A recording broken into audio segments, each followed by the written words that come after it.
The modern capsule toy industry produces a massive, continuous volume of physical inventory, operating far beyond the scale of legacy bulk vending. This graph establishes a baseline market value of $3.2 billion in 2024. This expands to $5.8 billion by 2033, a 6.8% growth rate. A single demographic commands a dominant 65% of this upward trajectory. Adult collectors are the primary engine behind that 65% share. This moves the industry's center of gravity toward high-frequency transactions from consumers with significant disposable income. Historically, the infrastructure to support this density of adult collector spend was confined to East Asian commercial districts. Today, identical retail architectures are scaling across European and North American markets to capture that exact same consumer base. For sales teams in this sector, traditional pitches focusing on cheap hardware and generic inventory fail. They ignore the demands of a highly sophisticated buyer. To capture a share of this $5.8 billion market, sales teams must map precise hardware configurations directly to specific demographic profiles.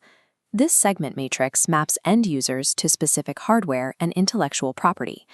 Isolating the adult collectors column reveals their specific economic drivers: a high price tolerance of £2 to £5 per vent, driven by nostalgia and the compulsion to complete sets. Collectors treat these as display pieces.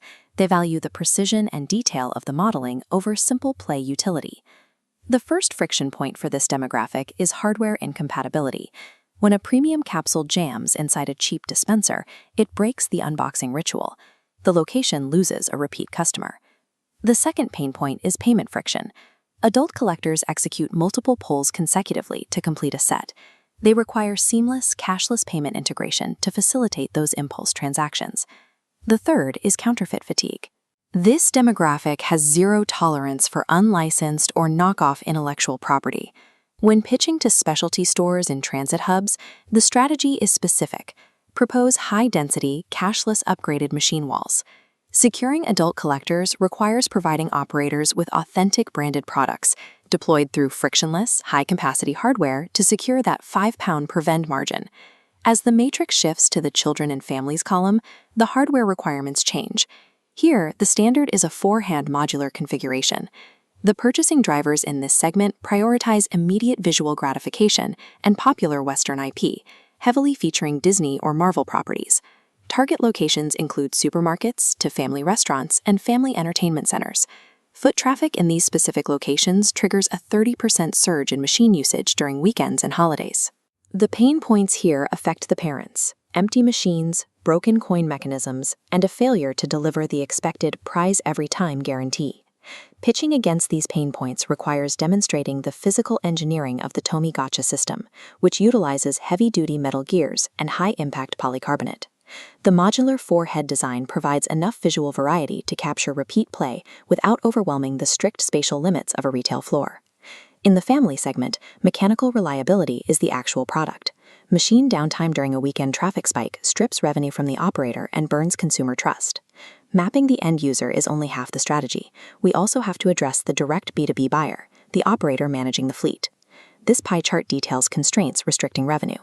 Maintenance issues account for 28%. Pitching durable hardware neutralizes the ongoing costs of vandalism and broken locks. Coin dependency creates a 21% drag. Pitching IoT-enabled hardware retrofitted for contactless payment solves the friction of operating in a cashless society. Finally, supply chain limitations account for 34%. Guaranteeing a reliable pipeline of verified, licensed capsules secures the operator's long-term profitability. A successful B2B pitch positions our hardware and our IP pipelines as the direct cure for these 3 statistical causes of revenue loss. This 3D map illustrates how the segment matrix applies to physical real estate. A successful deployment aligns the demographic, the hardware, and the IP to the location. If auditing a high-traffic family mall or cinema, the rep pitches durable, 4-head modular units stocked with widely recognized Western IP. Conversely, if auditing an urban transit hub or a dedicated arcade, the rep pitches cashless, high-density machine walls stocked with premium Japanese IP. The mandate for the sales team is clear: conduct a rigorous location audit for every prospect before ever discussing hardware prices. Selling hardware into mismatched demographics leads directly to operator failure and account churn. By utilizing the location audit to align hardware and inventory, Sales teams build targeted retail operations designed to capture the specific value of this $5.8 billion market shift.